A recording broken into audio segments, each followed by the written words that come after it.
Welcome to Anchor Moments. I'm your host, Gina LeBenz, and I have a returning guest. Elena Porter is with us again this week, so excited to have you. Last week, when Elena was on my show, she told us about how she started Christ-centered yoga. And she had some amazing anchor moments with it, and we even got to meditate a little bit at the end, which was a lot of fun, and I'm hoping we can do that again today. And Elena has more to her story. She has so many lovely anchor moments. The first time I met her, we chatted for 3 hours. It was so fun. And so I knew we needed to do at least 2 in a row, because there are some anchor moments that she's going to share that I think would be really helpful for some of you at home too. So I wanted to be sure that they get to learn all about you, Elena.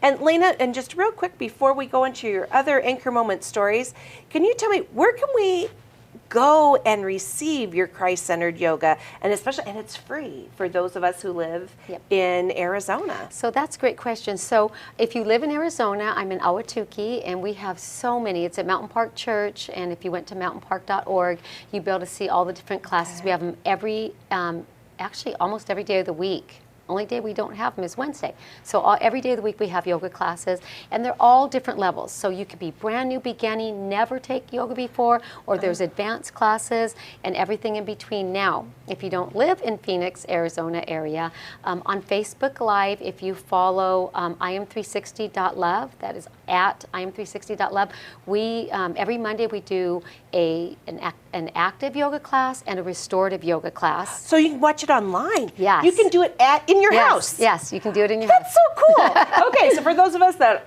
aren't very athletic over here, I could actually try one online with you and then go, oh, okay, and then do one in person later. And we have every Wednesday morning at 5:30 a.m. Now it's Facebook Live, but then they stay out there, and if you're not as early as a riser like I'm at 5:30, surely maybe when you're at 6 or 7, you can join in and just tap into that's meditation every Wednesday morning.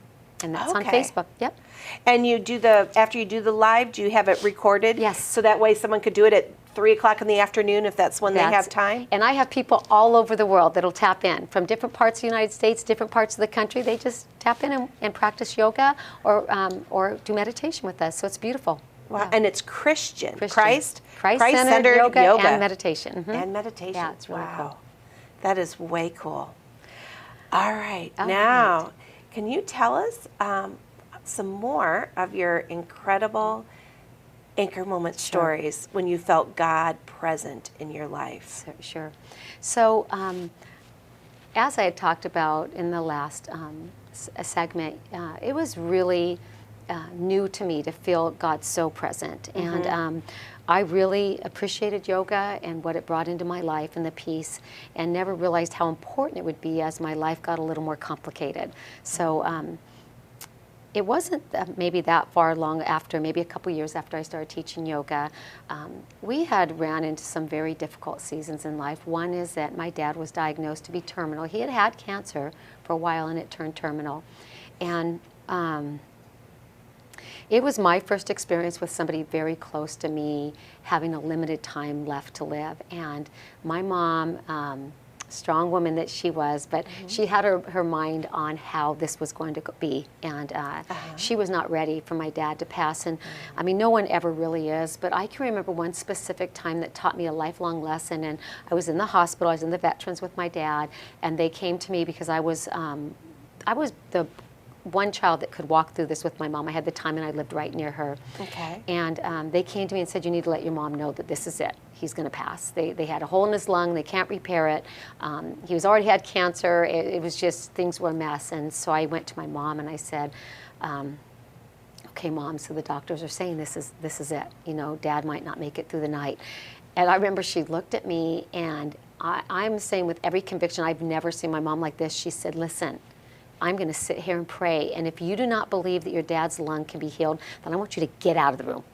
And this is in your dad's room with your dad in there? Yes, and this is in the hospital. At the so you're in Veterans. the hospital room with your dad right there in the bed? Yes, and I'm whispering to my mom because I'm thinking my dad hears. I don't want him to hear me saying this is it. He's not going to make it through the night.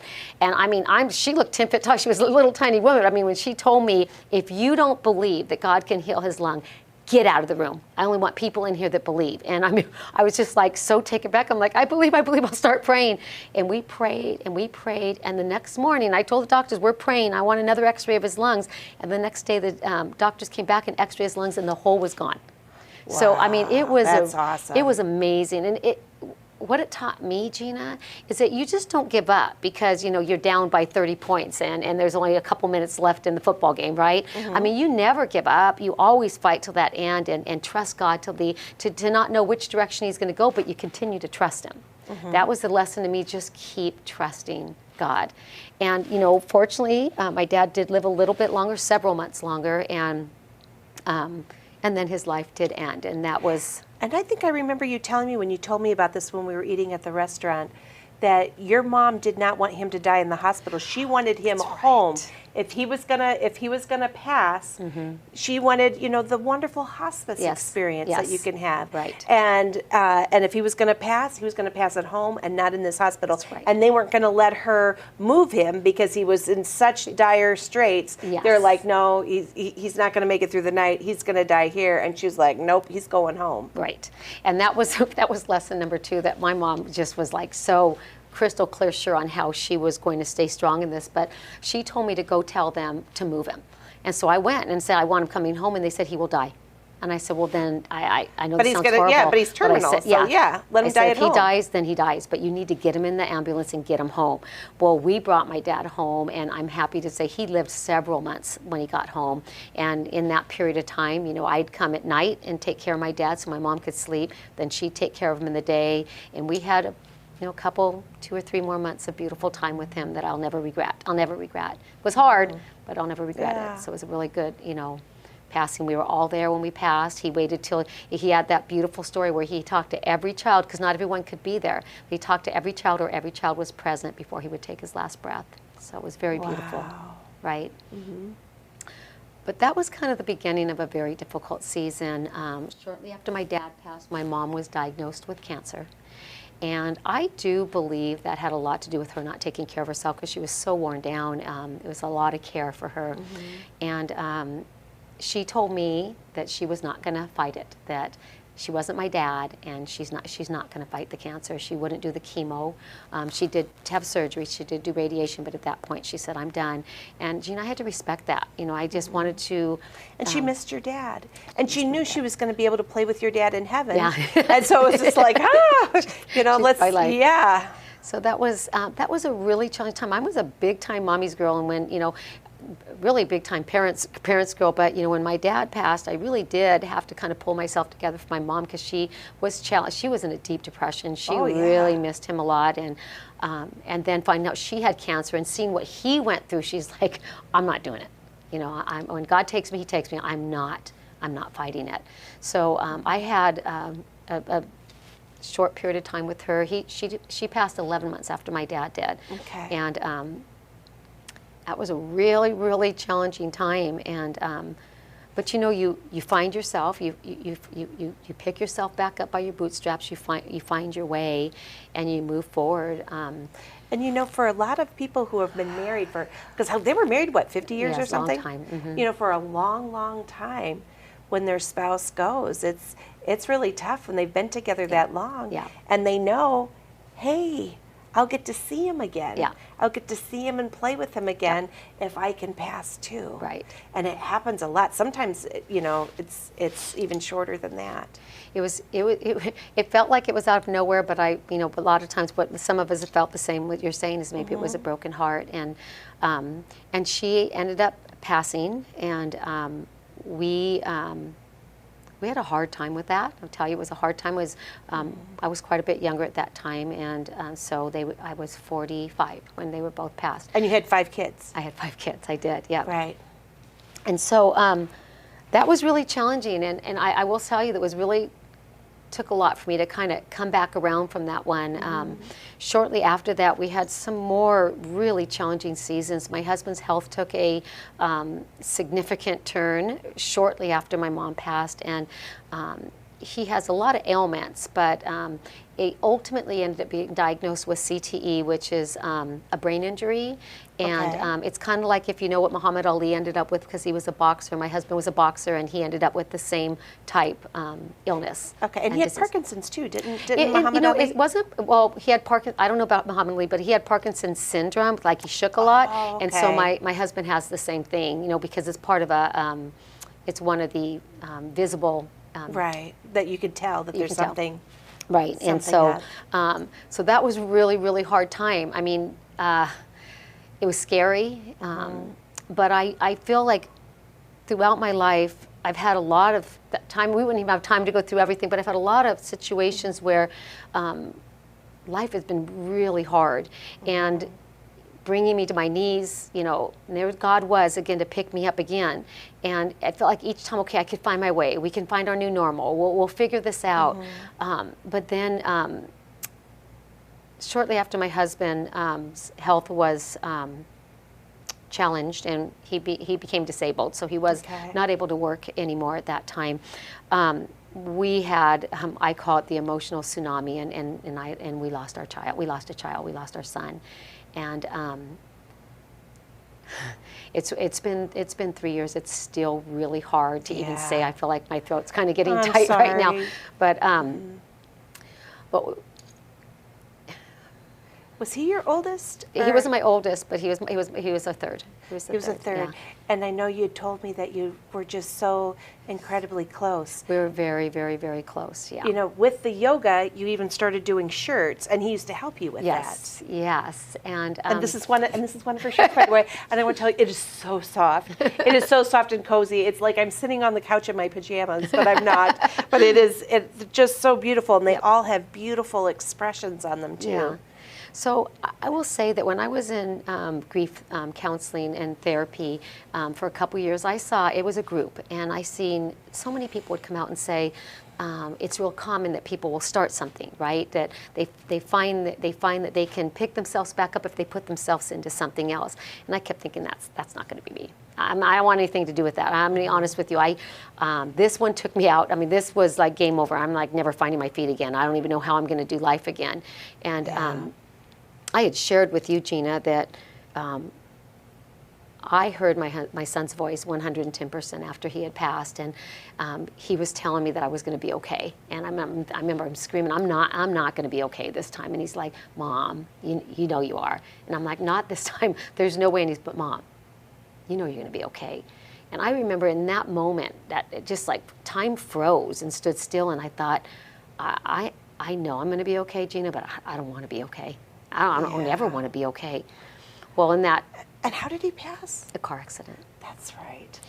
And so in the in that therapy, when people were saying, "Oh, we go off and we start something," I'm thinking that's never going to be me. But, you know, fast forward a few years, and I was, like you said, with the T-shirts. I'd always done like yoga events where we did live music yoga events, and I do a theme like be the difference, and we always talk about wanting a difference, needing a difference, what about being the difference? And he was always kind of right there. He'd wear the shirts, come to the events, and then I started noticing him wearing the shirts afterwards. My second shirt that I created for an event was Trust God, and that was one of his favorite shirts he always wore. And one day I was just kind of thinking, it just kind of came to my mind, well, I always wanted to create a positive message T-shirt company. My son always loved those. He used to wear all kinds of Christian T-shirts, positive message T-shirts, the ones I would make, that I could kind of step into creating I Am 360 and create positive message shirts. And I would start with the ones that he used to love to wear and try to counteract the negativity, the people that feel hopeless or that are hurting, and bring some positivity back in the world. And that's how and why I started I Am 360. And I'm wearing one of them that's hope. That is my favorite word, to be honest with you. Yeah, I love the word hope. Yes. I do. And I'm a testament to say that you can always have hope, no matter how tragic, and it's not easy, and it takes time, and you need to be kind to yourself. And I'm going to tell you, to this day, it can get real dark, Gina, and I can get real sad, but I just have to hold on to that hope that God does have great plans for me, and He will continue to use me. That's what I ask for every day. Please use me somehow, some way. Wow. So these shirts, Yes.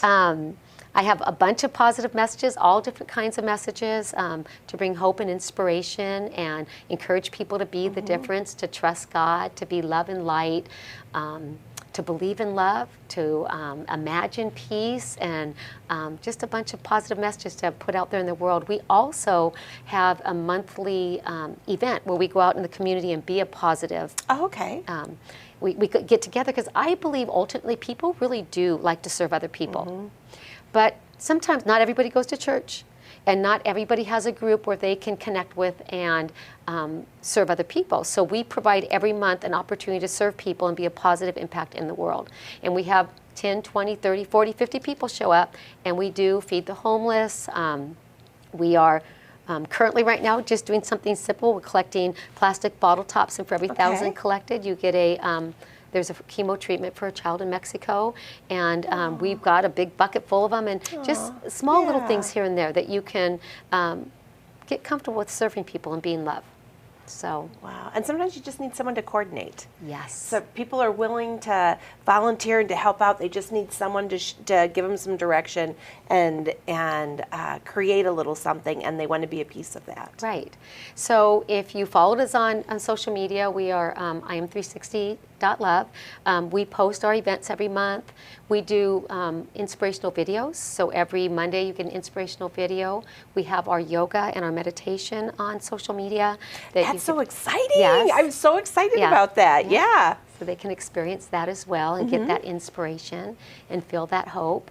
I love when I see people all around the world, and certainly around the United States, all of a sudden they'll just pop in and say, thank you for that, I just needed that. And you never know where someone's going to show up, where they needed that inspiration. So You don't.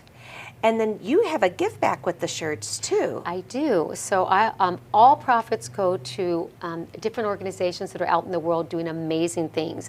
So we do have an orphanage in Honduras that we support. We have local outreaches and organizations and different charities as well. And we have done fundraisers for people as well that say, hey, I want anybody that reaches out and purchases a shirt with a certain code, then we will fund that fundraiser for a certain organization and such. We've done that a few times as well. Yeah, and I did purchase this shirt, and in the notes, when you purchase a shirt, you can put, if you're interested, you could put Cece's Hope Center, and if you do, she'll give $1.50 to Cece's Hope Center. Yep. And then that's one of the nonprofits that's really close to my heart. They help young women ages 18 to 24 who've exited sex trafficking. Yes. And a lot of them are foster kids. And if you were a foster kid and you turn 18 and nobody ever adopted you, you don't have a family to go back to. And a lot of sex traffickers will just scoop them up and do terrible things with them. And so this is an opportunity to give them mentoring, healing, a lot of resources to help them enter adulthood and be self-sufficient without having to have all that horrible trauma. So I think that that's what's really beautiful about this, because really I Am 360 is about, I am is this great statement, right? It's about just a strong positive statement of everything that is and true and is to be. And then 360 is about coming full circle in yourself and all that you're created to be. And that's why all profits will go to people that are doing amazing things, because really it's just a full circle of just God's love, positivity, and being love and light. And if we can be love and light to Cece's, we would love to be love and light to Cece's. I would just love it if you would. I even donate $1 from every one of my Anchor Moments Hope, Healing, and That's Forgiveness beautiful. books as a Kindle or as the paperback. I give them $1. That's $1 per book I give to Cece's, and I try to volunteer with them too and do things to help them out, because they're just a wonderful organization. And I really think that it's so neat that you do that. Do you have any more stories you want to tell before we go into a meditation? I would like to just share about, before we start the meditation, Yeah. just one quick story. Is that We've got a little bit of time. we do good. So here's what I think is so beautiful about the meditation, the I Am 360, really basically just putting yourself out there and living an intentional life, is that if you choose to live an intentional life, things happen around you that are miraculous, right? There's miracles every day, everywhere.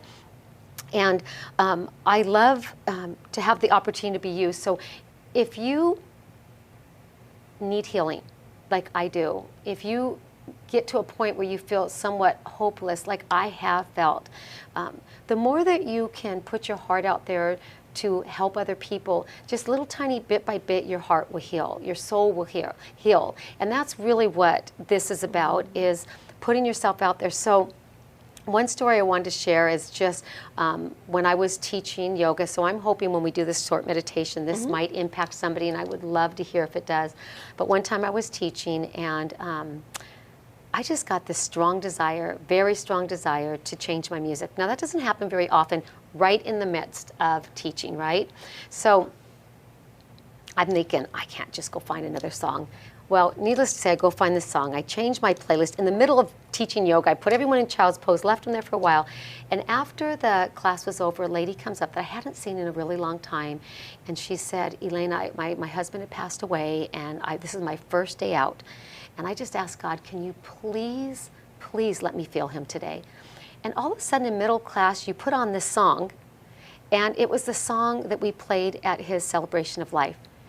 And I'm like, what song is it? And it was just Amazing Grace, and My Chains Are Gone. And I said, well, let me tell you the rest of the story. And I shared with her that that was not in my playlist, and I'm not even quite sure how or what. It had nothing to do with my theme, and why would I play it? Aww. And I gave her a hug, and she went and said, I'm going to stay for your second class, because I do back-to-backs on Monday.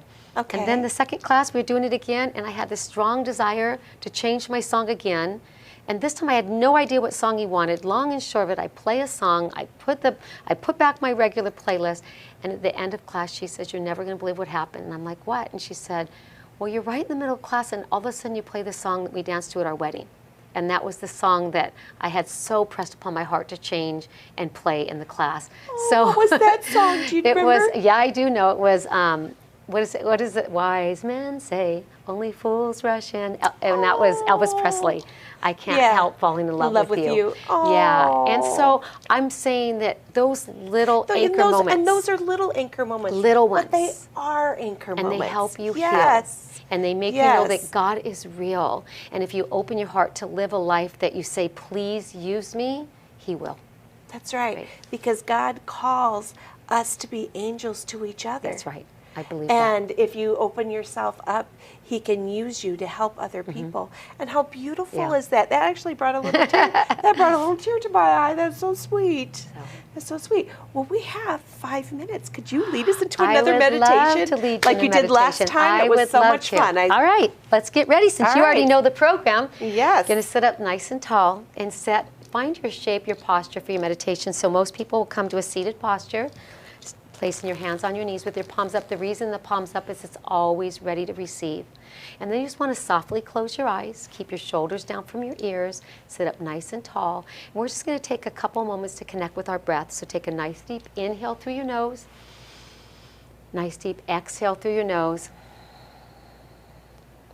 As you take your next inhale and breathe in, really breathe in a 4 to 5 second inhale. Nice deep inhale. 4 to 5 second exhale. There you go. So as you begin to connect with your breath, feel the rhythm of breathing, inhaling and exhaling. Nice, beautiful rhythm, breathing with intention. So as you continue with your breath and allowing it to have its own rhythm, nice deep inhales and exhales, I want to set the intention for meditation. So Psalm 3, 5, and 6 says, trust the Lord your God with all your heart and lean not on your own understanding. So trust God. Friends, we can breathe. We can inhale and breathe and exhale. We do it every day, all day long, without thinking about it. And that sustains you in life. Or you can really breathe. You can breathe with intention and allow that breath to clear your thoughts and open up your heart and allow you to connect with God. And we can walk through life and say we trust God. I trust God. You trust God? I trust God. Or with intention, you can trust God. Sometimes we find ourselves standing right before Mount Fuji, and we have no idea how we're going to get around or over or even take another step. In those times, it's a little harder to trust God. On this next inhale, as you breathe in, nice deep inhale, just breathe in the mantra of trust God. And as you exhale, just release and let go of stress, let go of anxieties, let go of worries. As you take that next inhale and breathe it in nice and deep, trust God. So staying with that breath for a few moments. Nice deep inhale, nice deep exhale. Allow yourself to kind of rewind your thoughts in the last 24 to 48 hours. You can breathe, you can inhale and exhale, or you can breathe with intention and confidence and feel the power of your breath.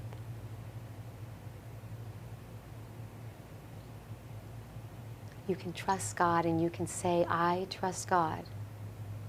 Or you can trust God.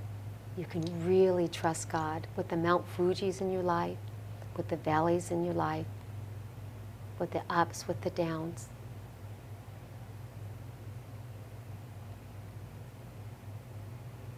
As you continue to breathe, and you allow yourself to kind of rewind the last couple days, maybe the last week. Were there opportunities for you to trust God, but you continue to try to do it on your own? Sometimes we find ourselves having to come to the end of ourselves before we're willing to let go and let God. We go left, we go right, we exhaust every avenue. And sometimes we have to come to the end of ourselves to be open, to let God be God. So as you take the next few breaths, nice deep inhale, breathe it in, nice deep exhale.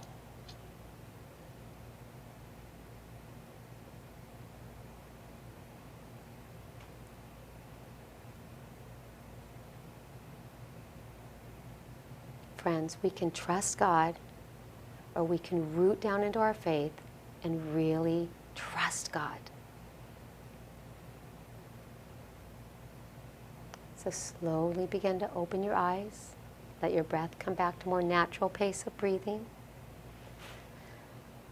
Exhale. And there we are. That was beautiful.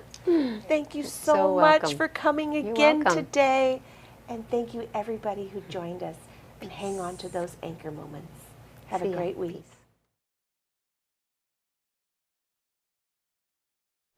The preceding program was brought to you by the Holy Spirit Broadcasting Network, HSBN Television.